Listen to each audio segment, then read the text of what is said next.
వాక్యాన్ని వీక్షిస్తూ అనేకులకు ఫార్వర్డ్ చేస్తూ సబ్స్క్రైబ్ చేస్తూ ప్రేయర్ రిక్వెస్ట్ పంపిస్తున్న నా ప్రియ అక్క చెల్లెలకు, దేవుని పిల్లలైన మీ అందరికీ నా హృదయపూర్వక వందనాలు. దేవుడు మిమ్మల్ని మీ కుటుంబాన్ని దీవించి ఆశీర్వదించును గాక. మనం ఇప్పటి వరకు 5 కిరీటాల గురించి నేర్చుకుంటూ 2 మాటలు నేర్చుకున్నాం. ఒకటి అక్షయ కిరీటం. అక్షయ కిరీటం అంటే పాడు కానిది, పాడైపోనిది. ఆ కిరీటం ఎలా దక్కుతుంది, ఎవరికి దక్కుతుంది అనేది మనం నేర్చుకున్నాం. రెండవది మనం నీతి కిరీటం గురించి నేర్చుకున్నాం. మూడవది ఆనంద కిరీటం. చెప్పండి, అసలు ఆనంద కిరీటం అంటే క్రైస్తవ జీవితంలో జీవించే విశ్వాస సమూహం దేవుని ద్వారా పొందుకుని ఒక గిఫ్ట్, సేవకునికి ఇచ్చే గిఫ్ట్ ఏంటంటే ఆనంద కిరీటం. ఏంటి ఆనంద కిరీటం అంటే, పౌలే చెప్తాడు, నా ఆనంద కిరీటం మీరే అంటాడు. దశలోని సంఘానికి ఒక పత్రిక రాస్తూ మొదటి పత్రికలో 2వ అధ్యాయంలో ఆయన అన్న మాటలు మనం విందాం. 17-20 వచనాలు ఒకసారి. 2:17 నుంచి 20వ వచనం వరకు రాయబడిన మాటలు.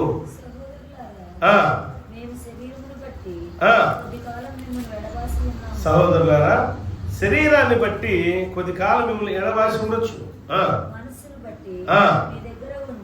మనస్సును బట్టి మీ దగ్గర ఉండి మిగుల అపేక్షతో మీ ముఖము చూడవలనని మరి ఎక్కువ ప్రయత్నం చేసి. కాబట్టి ఫిలిప్పీలకు రాసిన పత్రిక 4వ అధ్యాయంలో మొదటి 2 వచనాలు చూస్తే అక్కడ ఏమని రాయబడిందో ఒకసారి చూద్దాం. ఫిలిప్పీ సంఘానికి అపోస్తలుడైన పౌలు లేఖ రాస్తూ అక్కడ 2 వ్యక్తుల గురించి మాట్లాడుతూ ఉంటాడు. చూడండి, ఫిలిప్పీ సంఘానికి రాసిన పత్రిక 4వ అధ్యాయం 1-2 వచనాలు. అక్కడ రాయబడిన మాటలు ఒకసారి చూద్దామా?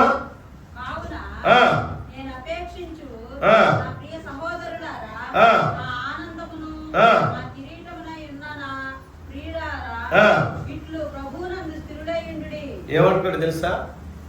నా ఆనందము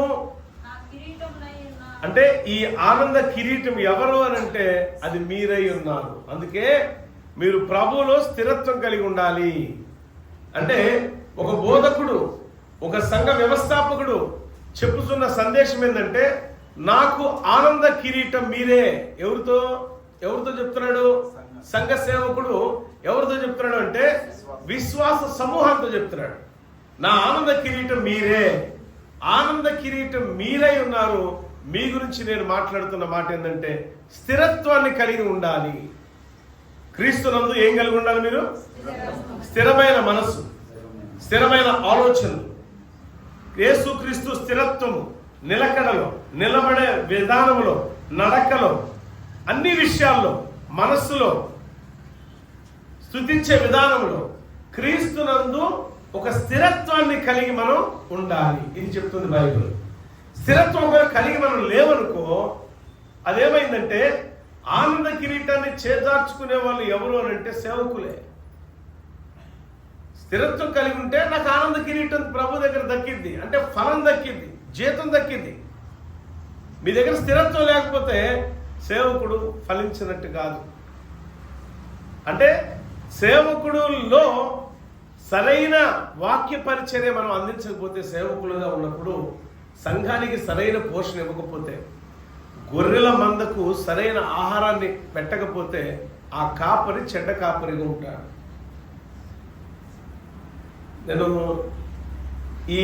నా గొర్రెలు మంద నా స్వరాన్ని వినిపించినప్పుడు నేను గొర్రెలకు మంచి ఈ కాపరి ఏమంటున్నాడంటే, నా స్వరం వినగానే నా గొర్రెలన్నీ నా దగ్గర పరిగెత్తుకొస్తాయి.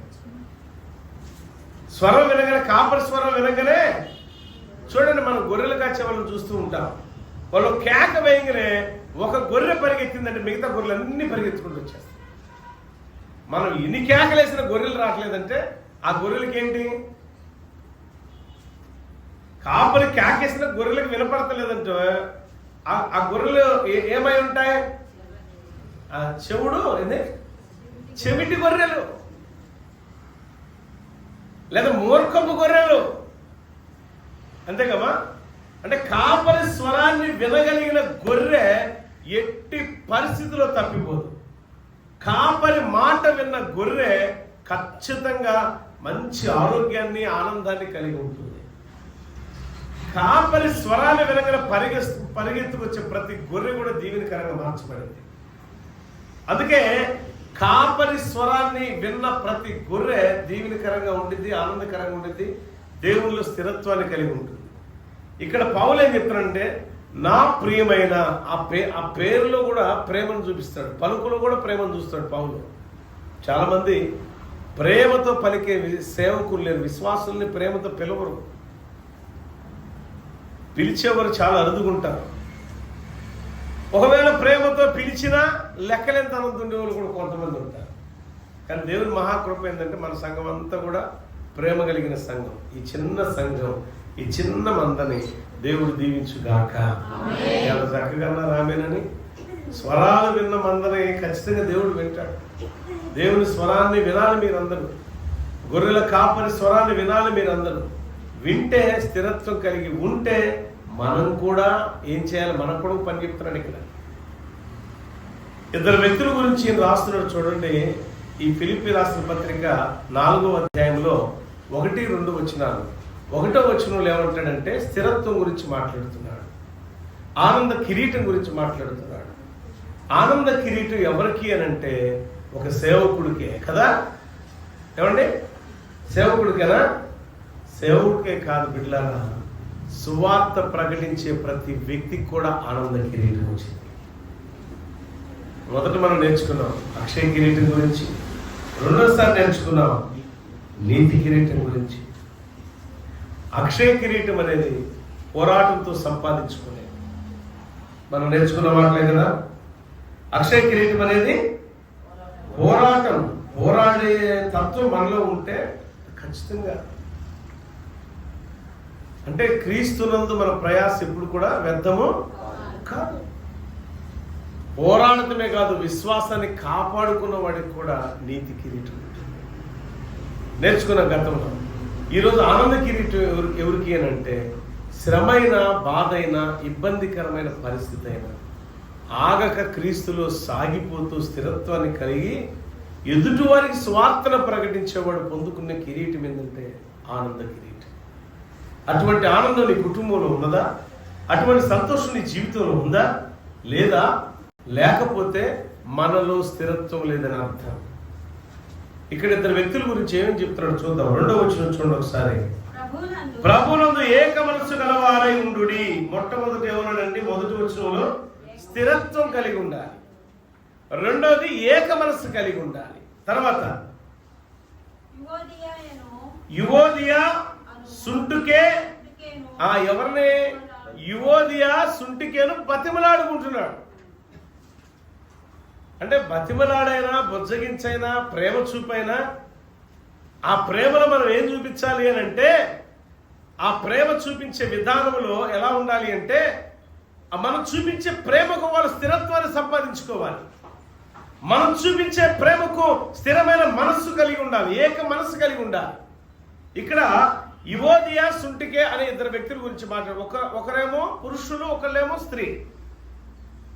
యువోదియా పురుషుడుగా ఉన్నాడు, సుంటికే స్త్రీగా ఉన్నాడు.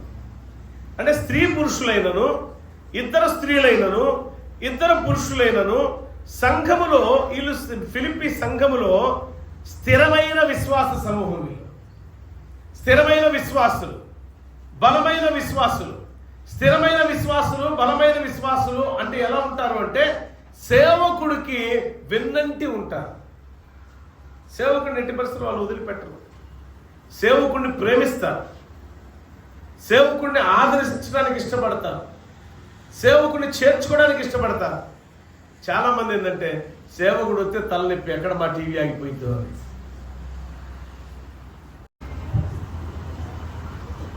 సేవకుడు వచ్చాడంటే టీవీ ఆగిపోయింది బాబు అని భయపడేవారు ఉన్నారు. సేవకుడు వస్తే నా కుటుంబంలో ఆశీర్వాదపు జల్లు దేవుడు కుమ్మరించడానికి వచ్చాడు అనుకోవాలి. ఫిలిప్పీ సంఘం చాలా ప్రేమ కలిగింది. వీళ్ళ జ్ఞాపకం చేసుకుంది. నేను ఇందాకే చెప్పా రెఫరెన్స్లు. ఫిలిప్పీ సంఘం 1వ అధ్యాయంలో మొదటి మాటలుగా మనం కొన్ని చదివితే వాళ్ళు ఎంత ప్రేమ కలిగిన వాళ్ళో అర్థమవుతుంది. 3వ వచనం నుంచి 6వ వచనం వరకు రాయబడిన మాటలు 3 నుంచి 6 వరకు ఏవి రాయబడి ఉన్నాయి అంటే, మొదటి నుండి ఇది వరకు స్వార్థ విషయంలో ఈ సత్క్రియ ఆరంభించిన వాడు యేసుక్రీస్తు దినము వరకు దానిని కొనసాగించుగా నమ్ముచున్న దేవుని స్తోత్రం. అంటే వీరిలో ఏ తత్వం ఉంది, వీరిలో ఎటువంటి మనసు ఉందో తెలుసా? ప్రారంభ దినాల నుంచి అంటే విన్న వాక్యాన్ని ఇతరులకు పంచే తత్వం వీరిలో. ఆనంద కిరీటం ఊరకనే రాదు. చాలా మంది ఆనంద కిరీటము దక్కించుకునే గడియదాకా వచ్చి అంతే కిరీటం జార విడుచుకునే వాళ్ళు ఉన్నారు. నేను ఉదయకాలం చెప్పే మాట ఏంటంటే, నువ్వు విన్న వాక్యాన్ని ఇతరులకు చెప్పాలి. నువ్వు వాక్యం వినాలంటే ఏం చేయాలి? నీ దగ్గర ఏముండాలి తెలుసా? శ్రద్ధ ఉండాలి. వినగలిగిన చెవులు గ్రహించే జ్ఞానం నీలో ఉండాలి. వాక్యం వింటూ కొంతమంది రాస్తారు, చాలా మంచి అలవాటు అది. రాసుకున్న దాన్ని 10 సార్లు నెమర వేసుకోండి. రాసుకున్న దాన్ని ఒకసారి కాదు 10 సార్లు చదవండి. చదువుతూ రిఫరెన్స్ తీసుకొని చదువుతూ ఉండు. రిఫరెన్స్ తీసుకో. ప్రతి మాటలో రిఫరెన్స్, ప్రతి మాటలో ఒక ధ్యానం చేయి. ఇంకా దేవుడు ఇచ్చిన ఇంకొక అవకాశం ఏంటంటే, మీకు పెద్ద సెల్ ఫోన్లు ఉంటే 1-2 సార్లు మెసేజ్ వినండి. ఈరోజు ఆనంద కిరీటం ఎవరికి దక్కింది అని అంటే, సువార్త ప్రకటించే ప్రతి ఒక్క వ్యక్తికి కూడా ఆనంద కిరీటం దేవుడు ఇస్తాడు. అయితే ఆ ఇచ్చే వ్యక్తిలో ఏ అలవాటు ఉండాలి తెలుసా? ప్రభువులో స్థిరత్వం ఉండాలి, ప్రభువులో ఏక మనసు ఉండాలి. ఇక్కడ మనం ఇద్దరు గురించి మాట్లాడుకుంటున్నాం, యువోదియా సుంటికే. ఈ ఇద్దరు ఎవరు అంటే, సంఘములో చెప్పాను నేను, సంఘములో స్థిరత్వం కలిగిన మనుషులు లేక సభ్యులు, సంఘ సభ్యులు, సంఘంలో ప్రాముఖ్యత సంపాదించుకున్న వ్యక్తులు. వాళ్ళు ఎంత ప్రాముఖ్యత అంటే, వారు విన్న వాక్యాన్ని, పౌలు ద్వారా విన్న వాక్యాన్ని ఇతరులకు ప్రకటించేంత వరకు నిద్రపోయారు. నిద్ర అనేది ఉండదు వారికి. అంటే ఇతరులకు ఖచ్చితంగా స్వార్థ ప్రకటించే తత్వం ఫిలిప్పీ సంఘములో ఉంది. ఈరోజు ఎన్ని సంఘాలు అలా ప్రకటిస్తున్నాయి? ఎన్న వాక్యమే మనకు గుర్తుండదు, ఇతరులకు ఇంకేం ప్రకటిస్తాం? వాక్యం గుర్తుండాలంటే ఏం చేయాలా? మన మనస్సు ఏక మనస్సుతో, ఏకాత్మతో దేవుని మాటలు వినగలిగిన చెవులతో సంఘములో కూర్చొని ఆత్మ చెప్పే బోధ వినాలి. వినటం వల్ల కిరీటాలు దక్కుతాయి. లోకానుసారమైన కిరీటం కాదు అది, పాడైపోయే కిరీటం కాదు. నీ జీవితానికి, నీ కుటుంబానికి, నీకు ఒక ఆనందాన్ని ఇచ్చే ఆనంద కిరీటం దక్కుతుంది. చాలా కుటుంబాల్లో ఆనందం ఉండదండి, చాలా కుటుంబాలు సంతోషం ఉండవు. ఈరోజు అన్నదమ్ములు చూద్దాం, ఆనందం ఎక్కడ మిస్ అవుతుంది? అన్నకి తమ్ముడంటే గిట్టదు, తమ్ముడికి అన్నంటే గిట్టదు. ఎందుకంటే వాడు హెచ్చిపోతుంటే వీడు తగ్గిపోతుంటే ఈర్ష్య పెరిగింది. ఈ ఈర్ష్య అపవాది చేయు పాత్ర అన్నమాట. ఈర్ష్య అపవాది చేసేది, అపవాది కలుగు చేసింది. అంటే అపవాదికి నువ్వు చోటిచ్చావు. ఒకడు ఎదిగిపోతున్నాడంటే నా తమ్ముడే కదా, నా అమ్మే కదా, నా అక్కే కదా, నా చెల్లే కదా, నా బిడ్డే కదా, నా రెండో కొడుకో లేకపోతే నా చిన్న కొడుకో లేకపోతే నా పెద్ద కొడుకే కదా, పెద్ద కూతురే కదా, చిన్న కూతురే కదా అనుకోరు తల్లిదండ్రులు కూడా. కొంతమంది ఈర్ష్య, నాకంటే గొప్పకుంటారండి. ఈ ఈర్ష్య అనేది ఎక్కడి నుంచి పుట్టిందంటే అపవాది దగ్గర నుంచే. ఇప్పుడు మనలో ఈర్ష్య వచ్చింది అనుకోండి, మనలో అసూయ కలిగింది అనుకోండి, మనలో కోపం వచ్చింది అనుకోండి, మనలో ఏమున్నట్టు? పరిశుద్ధాత్మ క్రియలు ఉంటాయా? క్రీస్తులో స్థిరమైన మనసు మనలో ఉంటుందా? ఉండదు. ఏక మనసు కలిగి ఉంటాం మనం? ఉండలేమంటే ఏక మనసు లేని వారిలో ఏముంటాయంటే ఈర్ష్యలు, పగలు, ప్రతీకారాలు అనుకుంటా ఉంటారు. ఈ పగలు, ప్రతీకారాలు, ఈర్ష్యలు, అసూయ, ద్వేషం, కళ్ళ కపటం కలిగిన ప్రతి ఒక్క వ్యక్తి కూడా ఆనంద కిరీటానికి దూరం అయిపోయినట్టే. ఆనంద కిరీటం దూరం అయిందంటే నీ కుటుంబంలో ఆనందం ఉండదు, నీ బతుకులో సంతోషం ఉండదు. ఎందుకు లేదు అని అంటే నీ మనసే చెడ్డదైపోయింది, నీ మనసే పాపంతో నింపబడి ఉంది. పాపముతో, అపవిత్రతో, శాపయుక్తమైన క్రియలతో నింపబడిన మనము ఎలా ఆనందాన్ని పొందుకుంటాం దేవుని దగ్గర నుంచి? అందుకే పౌలు ఇద్దరు వ్యక్తుల గురించి పోల్చి చెప్తున్నాడు. వాళ్ళిద్దరు ఎలా ఉన్నారు అంటే, పౌలుతో సమభాగస్తులుగా ఉన్నారు, పౌలుతో పాలిభాగస్తులై ఉన్నారు, సువార్త పరిచయంలో నమ్మకంగా ఉన్నారు. ఉన్నట్టుండి ఏమైందంటే ఒకరి మీద ఒకరి ఈర్ష్య. ఏమొచ్చింది వాళ్ళకి? ఈర్ష్య ప్రారంభమైంది. మనలో ఉండదా? ఇక్కడ కూర్చున్న వాళ్ళు ఓ అక్క మంచి సారీ కట్టుకొని బాగా పాటలు పాడుతున్నారు అనుకో, ఈ బాగా పాటలు పాడలేని వ్యక్తి ఎవరైనా ఉంటే వాళ్ళ చూసి ఈర్ష్యపడతారు. దేవా అటువంటి స్వరం నాకు కూడా దయచేయి అని అడగవు. ఎందుకంటే మనం ప్రభువునందు నిలబడి నిలబడలేవు. ఎక్కడ నిలబడి ఉంటావు అప్పుడు? ఎవరికంటే ఈర్ష్య ఎవరికి వచ్చింది చెప్పండి అక్కాయలో, చెప్పండి. ఎవరు సంబంధమైనది? అసూయ ఎవరు సంబంధమైనది? ఏమంటే పౌలు సౌలు విషయం మనం చూస్తాం. రాజైన సౌలు, దావీదు విషయంలో రాజైన సౌలు ఈర్ష్యపడ్డాడు, అసూయపడ్డాడు. అదేవిధంగా విషపు చూపు చూశాను అని ఉంటుంది. విషపు చూపు చూశాడు. ఎన్ని ఆయనలో ఎప్పుడైతే వచ్చినాయో పరిశుద్ధాత్మ అతనిలో నుండి వెడలిపోయి దురాత్మ వచ్చేసింది. అందుకే సౌలు బాగు చేయడానికి వేద తీసుకొని దావీదు వచ్చేవాడు. దావీదు వేద వాయించినప్పుడల్లా సౌలుని ఆ దురాత్మ అల్లల్లాడించేది. ఎవరి సౌలు అంటే పరిశుద్ధాత్మ అభిషేకం కలిగిన సేవకుడు ఆయన. అంటే పరిశుద్ధాత్మ అభిషేకం మనం పొందుకున్నంత మాత్రాన మనలోనికి దెయ్యానికి ఛాన్స్ మనం ఇస్తామో ఏమంటే ఎక్కడి నుంచో రాదండి. అందుకే సులువుగా చిక్కులు పెట్టే పాపాన్ని విడిచిపెట్టాలి. ఏంటంటే అది సులువుగా చిక్కులు పెట్టే పాపం. ఏ పాపం అది? మళ్ళీ చెప్పండి. అంటే ఎలా వచ్చింది తెలుసది? ఎలా వచ్చింది తెలుసా? ఒక్కసారి చిన్న మాట చెప్తా వినండి. సేవకుడు ఓ తల్లి లేక ఓ చెల్లి చక్కగా పాడింది అనుకో, ఆయన తల్లిగా నువ్వు సూపర్, చాలా బాగా పాడేవరా, దేవుడు మంచి గొంతిచ్చాడరా అని ఓ చెల్లిని సేవకుడు పొగిడాడు అనుకో, పక్కన ఇంకో చెల్లిని పొగడలేదనుకో, ఏం పుట్టింది ఎప్పుడు? అంటే ఆమె ఎవరికి అవకాశం ఇచ్చింది? బట్ ఆమె ఏం చేయాలి తెలిసినప్పుడు, దేవునికి స్తోత్రం, దేవా నా చెల్లికి మంచి స్వరాన్ని ఇచ్చావు అన్నప్పుడు నీలో ఏముంది? ఎస్, పరిశుద్ధాత్మ ప్రోత్సాహపరిచింది. పరిశుద్ధాత్మ ఎంకరేజ్మెంట్ చేసేది ఎదుటోళ్ళని. పరిశుద్ధాత్మ ఎదుటోళ్ళు స్థిరపడేదని చేసేది. అందుకే ఫిలిప్పీ సంఘానికి రాసిన పత్రికలో 1వ అధ్యాయంలో కొన్ని మాటలు ఉన్నాయి చూడండి. 6వ వచనంలో చదవక. 1వ అధ్యాయం 6వ వచనం ఫిలిప్పీ సంఘానికి మొదటి దినము నుండి ఇదివరకు సువార్త విషయంలో మీలో ఏ సత్క్రియలు? సువార్త విషయంలో పాలిభాగస్తులై ఉండుట. అంటే సువార్త విషయంలో విశ్వాస సమూహము ఒక ఆనంద కిరీటం పొందుకోవాలంటే, దేవుని దగ్గర నుంచి విలువైన బహుమతిని పొందుకోవాలంటే సువార్త విషయంలో ఎలా ఉండాలా? పాలిభాగస్తులై ఉండాలి. షేర్ హోల్డర్స్ కావాలి. బిజినెస్ పార్ట్నర్స్ అంటారు కదా. బిజినెస్ పార్ట్నర్స్ అంటే ఎలా ఉండాలా? ఈక్వాలిటీ. ఒక పౌలు శీలం వల్లే ఉండాలి, ఓ పౌలు బర్నబాల వల్లే ఉండాలి. వాళ్ళకి రాలేద గొడవలు వచ్చాయి, కానీ క్రీస్తులో ఏక మనసు మాత్రం కోల్పోలేదు. వాళ్ళు క్రీస్తులో స్థిరత్వం కలిగి ఉన్నారు. మనం సాతాన్ని ఏదో విధంగా గలిబిలి చేసినా ప్రభువులో మన స్థిరత్వం కలిగి ఉంటే ప్రభు మనం వాడుకోవడం ప్రారంభిస్తాడు. ప్రభువులో స్థిరత్వం లేకపోతే ప్రభు మనం విడిచిపెడతాడు. కాబట్టి సాతాను ఆడుకోవటం ప్రారంభించింది. ఆనంద కిరీటం కొరకు, ఆనంద కిరీటం గురించి పౌలు చెప్తున్న సందేశం ఫిలిప్పీ సంఘానికి, దశమ సంఘానికి, వీళ్ళందరి సంఘాలకి ఏం చెప్తాడంటే, అయ్యా ఆనంద కిరీటం ఎక్కడో లేదయ్యా, దేవుని మాట ఇతరులకు ప్రకటించడంలో ఆనంద కిరీటం దక్కింది. అది శ్రమైన బాధ అయినా, కొన్ని విషయాలు, కొన్ని సమస్యలు వచ్చినా ఓర్పుతో దాన్ని సహిస్తూ ఏం చేయాలా? ఓర్పుతో సహిస్తూ బోధ చేయటం చాలా ప్రాముఖ్యమైనది. నువ్వు విన్న వాక్యం నువ్వు ఇంటికి వెళ్ళి ఏం చెప్పాలి తెలుసు? కన్నా నీ కుటుంబంలో ఆనందం లేదా బిడ్డ?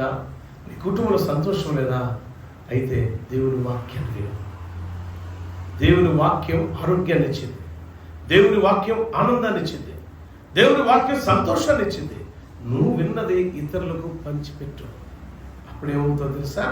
పంచిపెట్టుట ద్వారా దేవుని దగ్గర నుంచి నీకు అవార్డ్స్ వస్తాయి. ఆ అవార్డు ఏంటి తెలుసా? ఆనంద కిరీటం. అర్థమవుతుందా నా మాటలు? అమ్మా అర్థమవుతున్నాయా? ఇప్పుడు ఆనంద కిరీటం ఎలా వచ్చింది? విశ్వాసంలో స్థిరమైన మనసు కలిగి ఉండాలి. స్థిరత్వం ఉండాలి. క్రీస్తులో స్థిరమైన మనసు కలిగి ఉండాలి. అంతేకాదు పాలి భాగస్తులై ఉండాలి. మూడోది ఏంటంటే సువార్త పరిచర్యలో పాలి భాగస్తులై ఉండాలి. రాసుకుని మళ్ళీ చెప్తా. మొదట క్రీస్తులో స్థిరత్వం కలిగి ఉండాలి. మొదట క్రీస్తులో స్థిరత్వం. రెండవది ఏక మనసు కలిగి ఉండాలి.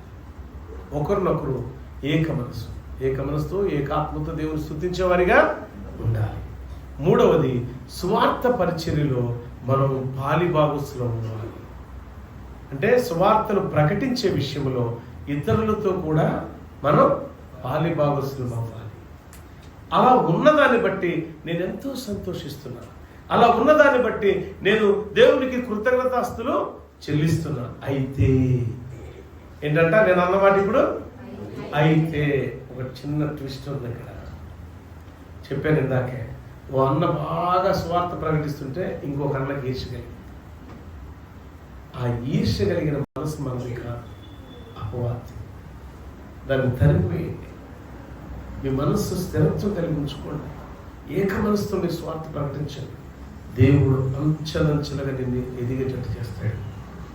ఇక్కడ 1వ అధ్యాయంలో 15వ వచనం చూడండి ఒకసారి.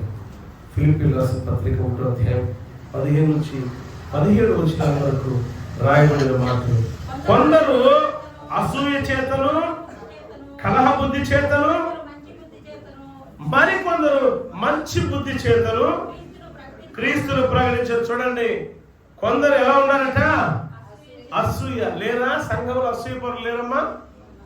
ఎవరన్నా మనం జనరల్గా వచ్చేటప్పుడు 7 మాటలు చెప్పండి, సిలువ ధ్యానాల్లో 7 మాటలు పలానా వాళ్ళు చెప్తారు. పలానా ఎవరన్నా బాగా చెప్పారని సేవకుడు పొగిడితే మిగతా వాళ్ళకి ఏమొచ్చిందట? అసూయ. ఊరిని అసూయ తగలబెట్ట క్రీస్తు నామములో. అసూయ నిన్నేం చేసి తెలుసా? నీ కిరీటాన్ని పడగొడుతుంది. జ్ఞాపకం చేసుకో.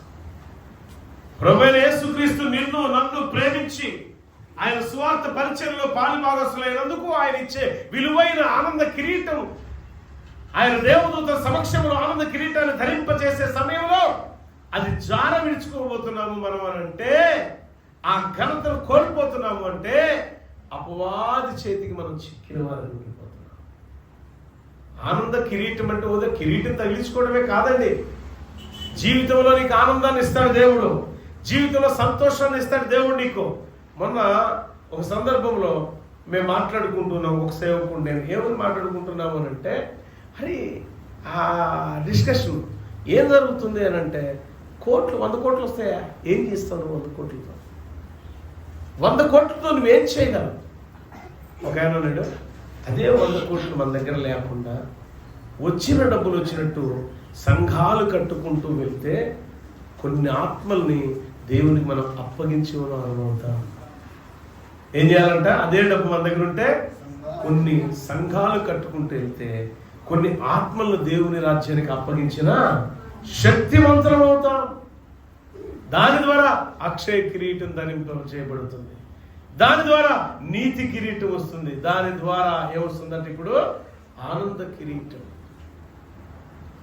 నేను చెప్తున్నా, మానవ జీవితాన్ని చెడగొట్టేది ఇందాక నేను చెప్పాను. ఒక అన్న తమ్ముడు, ఓ అక్క చెల్లి. ఈరోజు అన్నదమ్ములు ప్రేమానుబంధాలు ఒకనొకప్పుడు ఉన్న బంధాలు ఈరోజు లేవు. అన్న మీద తమ్ముడు కుట్ర, తమ్ముడు మీద అన్న కుట్ర. ఎంతకాలం? మనకి దేవుడిచ్చింది ఒక్క జీవితం. జ్ఞాపకం చేసుకోండి. దేవుడిచ్చిన ఈ ఒక్క జీవితంలో ఈర్ష్యలు, అసూయలు, పగలు, ప్రతీకారాలు పెంచుకుంటూ పోతే చచ్చిన తర్వాత మనం ఎక్కడికి వెళ్తామని అంటే నిత్య నరకానికి తప్ప దేవుని రాజ్యానికి ఎంత మాత్రం వారసులం కాలేం. నీ తమ్ముడిని, నీ అన్నని ప్రేమించి చూడు, నీ అక్కని ప్రేమించుడు, నీ చెల్లిని ప్రేమించుడు, నీ తల్లిదండ్రులు సన్మానించుడు, గౌరవించుడు. నీ ఆధిక్యత దేవుని దగ్గర గొప్పగా రెట్టింపుగా తయారవుతుంది. కొంతమంది తల్లిదండ్రులను ప్రేమిస్తారని అంటారు, ప్రేమించడం ముద్ద అన్నం పెడతమే చేత కాదు. చాలా మందిని ఇళ్లలో నుంచి గెంటి వేసి, మొన్న మధ్య ఒక వీడియో చూసా, ఓ తల్లిని కొడుకు కోళ్ళు భయంకరంగా కొడుతున్నారండి. అసలే బక్క ప్రాణి, సన్నగా ఉంది, ఎత్తెత్తేస్తున్నారు ఇద్దరు. ఎంత దుఃఖంగా ఉందంటే నాకు అది చూసినప్పుడు చాలా బాధేసింది. అందుకే ప్రభు నాకు అనుమతిస్తే దైవ చిత్తమైతే ఆశ్రయపురం నిర్మాణం గొప్పగా చేసి అలాంటి తల్లులందరినీ చేరదీయాలని నాకు ఉంది. వాళ్ళందరూ నేను బిడ్డగా అవ్వాలని కోరిక ఉంది. ఏ బిడ్డలు అయితే తల్లిదండ్రులు నెట్టేశారో వాళ్ళందరినీ ఆదరించాలని కోరిక నాకు. దేవుడు ఒక రోజు తీరుస్తాడని ఆశ. అయితే జ్ఞాపకం చేసుకోండి, తల్లిని ప్రేమించలేని వాడు నిజంగా భార్యను ప్రేమించగలడా? చెప్పండి ఒక మాట. తండ్రిని ప్రేమించలేనివాడు తన సోదరుని ప్రేమించగలడా? తన బిడ్డను ప్రేమించగలడా? ఏదో ఒక రోజు రివర్స్ అయిపోతాయి మొత్తం. ఏదో ఒక రోజు ఆ బుద్ధి బయటకు వచ్చేసింది. ఈ మధ్య బాగా ట్రోల్ అయింది ఒకటి. సౌదీ అరేబియాలో ఓ బాగా ధనవంతుడు తన ప్రేయసికి కావలసినవి ఇచ్చాడంట. అయితే ఆ మందట, నీ తల్లిని ప్రేమించలేని నువ్వు నన్నే మాత్రం ప్రేమించగలవు, తల్లిని ప్రేమించలేని నువ్వు నాకు అక్కర్లేదని డైవర్స్ ఇచ్చేసింది. ఏం చేసింది? నీకు జన్మనిచ్చిన తల్లిని నువ్వు ప్రేమించలేదు కాబట్టి నువ్వు నాకు అక్కర్లేదు, గెట్ అవుట్. ఉన్నారా ఎవరన్నట్ట సాహసం చేయగలిగిన? జ్ఞాపకం చేసుకోండి. తల్లిదండ్రులు ప్రేమించాలి, అత్తమామను ప్రేమించాలి, మరుదులు ప్రేమించాలి, బామరుదులు ప్రేమించాలి. ప్రేమ చూపించాలని యేసునందు ఉన్నప్పుడు, యేసులో నువ్వు ఉంటూ ప్రేమ చూపించలేకపోతున్నావు అంటే నువ్వు యేసయ్యలో ఎలా నిలబడి ఉన్నావు? స్థిరత్వం కలిగి ఉన్నట్ట? లేదు. నేను ఒకటి చెప్తా, నీ భార్య చక్కరైన భార్య నీకు వచ్చిందంటే, మంచి మనస్సాక్షి కలిగిన భార్య నీకు కలిగిందంటే, దాని వెనక ఒక తల్లి తండ్రి ఆదరణ ప్రేమ ఉంది. ఆమెకు తల్లిదండ్రులు లేకపోతే ఏమొచ్చిందా? నీకు మంచి భర్త దేవుడు ఇచ్చాడంటే ఆ భర్త వెనక ఆమె తల్లి, ఆయన యొక్క తల్లి తండ్రి. ఆ తల్లిదండ్రులు లేకపోతే నీకు భర్త లేడు కదా. అంటే నీ అత్తమామ లేకపోతే నీకు భర్త లేడు కదా, నీ అత్తమామ లేకపోతే నీ భార్య లేదు కదా. ఎందుకు వారిని ద్వేషిస్తావు? చాలా తప్పదు. ప్రేమించి చూడండి, దేవుడు నిన్నెంత ప్రేమిస్తాడు. ఇక్కడ ఇద్దరు వ్యక్తుల గురించి చెప్తూ ఆ ప్రేమ వారు కోల్పోయారట. ఏం కోల్పోయారు వాళ్ళు? 4వ అధ్యాయం ఫిలిప్పీలకు రాసిన పత్రిక. అసూయలు ఎక్కడి నుంచి వచ్చినాయి? ద్వేషాలు ఎక్కడి నుంచి వచ్చినాయి? వాళ్ళు ప్రేమను కోల్పోయారండి. కోల్పోయిన ప్రేమను బట్టి ఎలాంటి పరిస్థితుల్లో వాళ్ళు ఉన్నారు చూడండి ఒకసారి. ఫిలిప్పీలకు రాసిన పత్రిక 4వ అధ్యాయము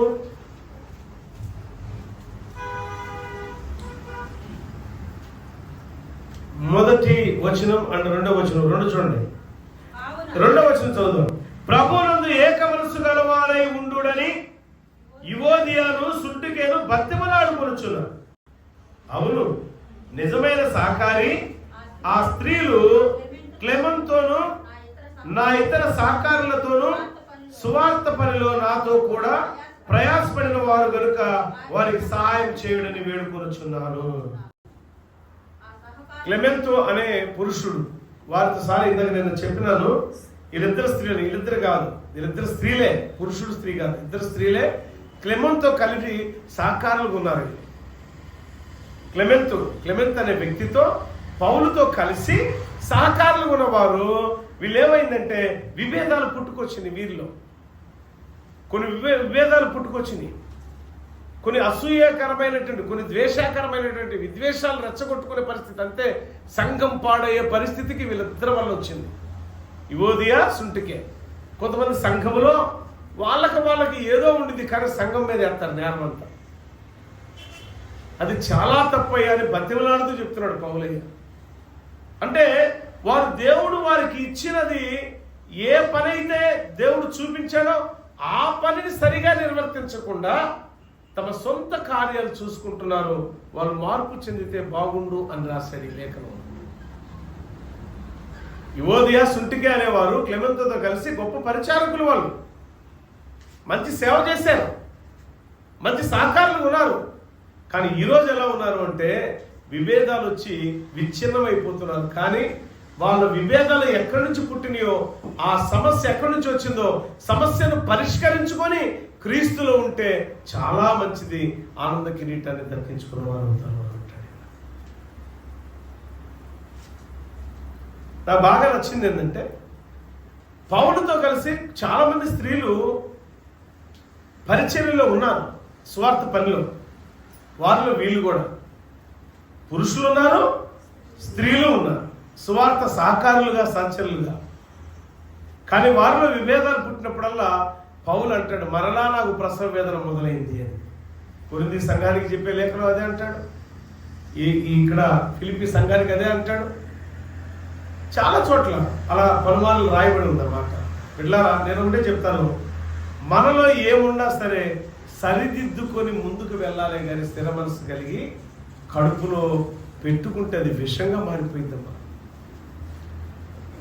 ఎప్పటికప్పుడు ఏం చేయాలా? సరిదిద్దుకోవాలి. అక్క నువ్వు అన్న మాటకు నేను నా హృదయం చాలా బాధేసింది అని చెప్పేసుకో. నీకు బాధ ఉంటే, అమ్మ నిన్ను అన్నాను కదా నిజంగా నాకు బాధే, అది నిన్నంటే ఎలా ఉండిద్ది ఒకసారి నువ్వు పరిశీలన చేసుకో.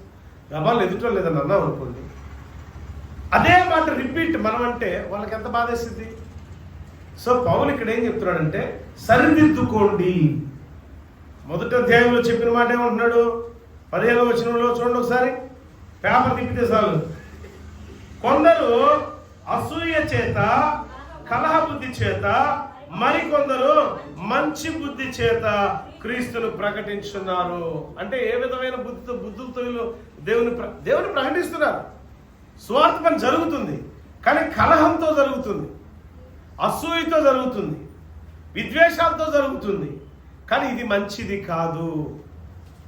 మంచి బుద్ధితో చేసే వాళ్ళు కూడా ఉన్నారు.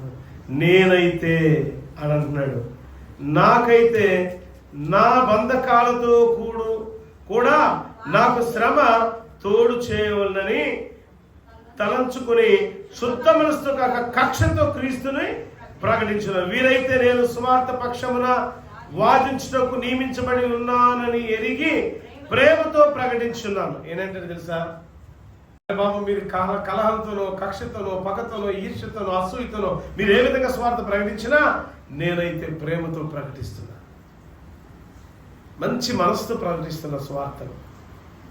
కిరీటం దక్కకుండా ఎలా ఉండింది అంటే దేవునికి ఇష్టమైన బిడ్డలుగా మనం మారి, నేను చెప్పా కలహము అసూయ ఎక్కడ ఉండదు. మన ఇళ్ళలో చూసుకోండి, చెప్పాను ఎక్కడ, అన్నదమ్ముల మధ్య చూసుకోండి, అక్క చెల్లెల మధ్య చూసుకోండి.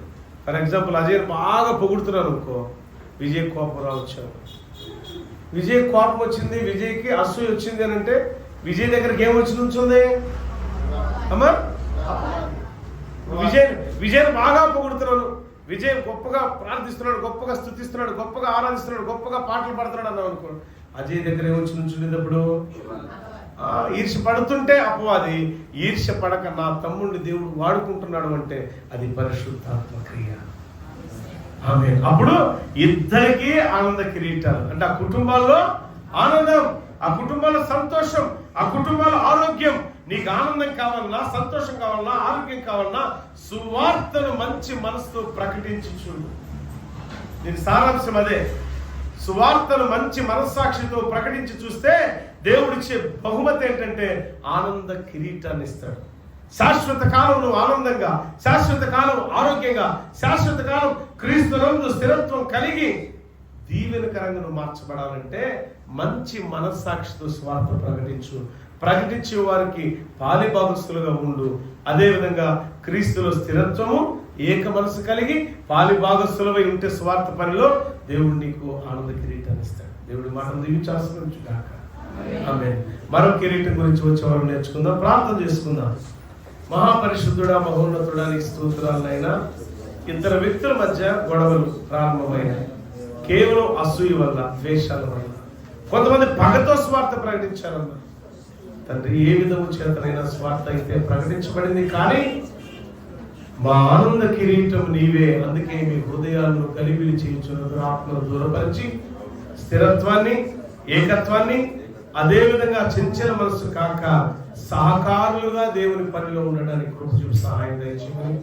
అలా నీ వాక్యాన్ని వీక్షించిన నా ప్రియ చెల్లె అక్కలను జ్ఞాపకం చేసుకోండి, నా ప్రియ తల్లులను జ్ఞాపకం చేసుకోండి, బిడ్డలను జ్ఞాపకం చేసుకోండి. దీవించి ఆస్తురించి నీ కృపారెడ్డిలో దిల్ల చేయమని. అలానే ప్రభా, అనేకులకు ఫార్వర్డ్ చేసిన బిడ్డలను దీవించండి, సబ్స్క్రైబ్ చేసిన బిడ్డలను, చేయించిన బిడ్డలను దీవించండి. నీ కృపారెడ్డిలో సర్వ సమృద్ధిని అనుగ్రహించమని యేసు నామమున అడుగుచున్నాను తండ్రి. ఆమేన్. God bless you all. దేవుడు మిమ్మల్ని, కుటుంబాలు దీవించి ఆశ్రయించుగాక. ఆమేన్.